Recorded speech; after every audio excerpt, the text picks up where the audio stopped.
Hello দোস্ত, কেমন আছো তোমরা সবাই? আশা করছি তোমরা সবাই অনেক ভালো আছো।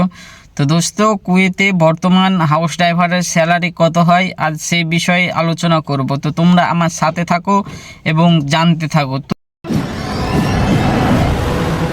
তো দোস্ত, কুয়েতে এখন নতুন যারা আছে কিংবা আসতে চাইছে তাদের স্যালারি সম্পর্কেও আলোচনা করব, এবং বর্তমান যারা পুরনো আছে রিটার্ন ড্রাইভারের জব করতে আসছে তো তাদের স্যালারি কত হবে আমি সেটাও তোমাদেরকে বলবো। তো তোমরা আমার সাথে থাকো এবং ভিডিওটা দেখতে থাকো। তো দোস্ত, বর্তমান যারা নতুন আসছে তাদের স্যালারি 100 থেকে 110 কিংবা 20 হয়। তো অনেকেই এখনও আসে 100 দিনারেরও কমে, যেমন 90 দিনার 80 দিনারেও কাজে আসে। তো আমি বলবো আমার মানে 1 বছরের অভিজ্ঞতা থেকে আমি তোমাদেরকে বলবো 100 দিনারে এখন জব করতে এসে কুয়েতে তোমার কোনো ফায়দা হবে না। তো তোমরা যত চেষ্টা করবে 100 থেকে 110-20 দিনারের জবে আসা, কেননা বর্তমান দ্রব্যমূল্যের এত দাম, তোমার নিত্য প্রয়োজনীয় জিনিস যেগুলো সেগুলোর এত দাম, কুয়েতে প্রচুর দাম।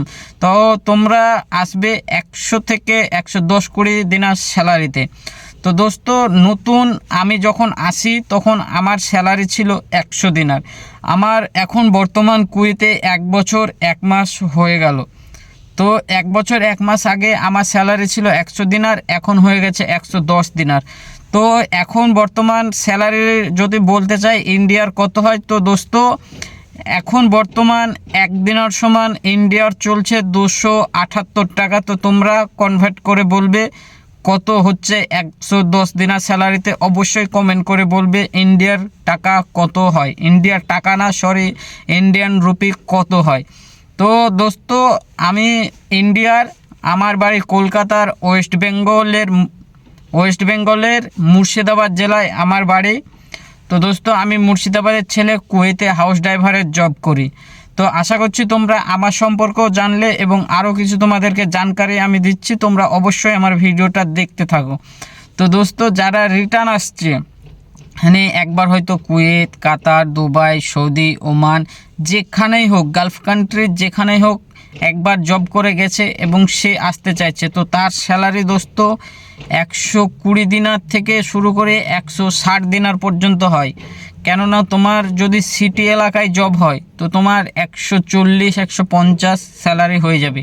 আর নতুন বর্তমান যারা আসছে আমি তোমাদেরকে আগেও বলেছি এবং এখনও বলছি, তোমরা অবশ্যই চেষ্টা করবে 110 দিনার থেকে 100 দিনার এর মধ্যে আসার। কেননা তুমি যদি 90 দিনার 80 দিনারে আসো তো তোমার কিচ্ছু ফায়দা হবে না। তো দোস্ত, আশা করছি তোমরা আমার ভিডিওটা দেখে কিছু বুঝতে পেরেছো। তো দোস্ত, যাই পারো তোমরা বুঝতে, এবং যেটা তোমরা বুঝতে না পারো অবশ্যই আমাকে কমেন্ট করো, আমি তোমাদের কমেন্টের রিপ্লাই দেবো। তো দোস্ত, আমি এখন গাড়িতে বসে ভিডিও বানাচ্ছি এবং পেছে যে ব্যাকগ্রাউন্ড দেখতে পাচ্ছ এটা হালকা ব্লার করা আছে, কেননা গাড়িতে বসে ভিডিও বানাচ্ছি তো ক্যামেরা অতটাও ভালো আসছে না, এর জন্য আমি সাইডটা হালকা ব্লার করে নিয়েছি যাতে একটু ভালো ফেস আসে এবং ভিডিওটা ভালো আসে। তো এই গাড়িটা আমি চালাই, যেই গাড়িতে বসে আছি বর্তমান। তো এই গাড়িটা হচ্ছে মাজদা 6, এটা চায়না ব্র্যান্ডের গাড়ি। এবং আমার কফিলের বাড়িতে দুটো গাড়ি আছে, এই দুটো আমি গাড়ি দেখাশোনা ধোয়া মোছা করি আর বাড়িতে একটু আধটু কাজ করি। তো এখন আমি বাড়ির পার্কিংয়ে বসে বসে ভিডিও বানাচ্ছি। তো তোমরা অবশ্যই আমার চ্যানেলটা সাবস্ক্রাইব করে দিবে এবং অলের বেল বাটনটা তোমরা অন করে রাখবে, যাতে আমি ভিডিও ছাড়ার সাথে সাথে তোমাদের কাছে নোটিফিকেশন যায় এবং সুন্দর সুন্দর ইনফরমেশানগুলো তোমরা জানতে পারো। তো আজকের ভিডিও এখানেই শেষ করছি, এখনকার মতো বাই বাই।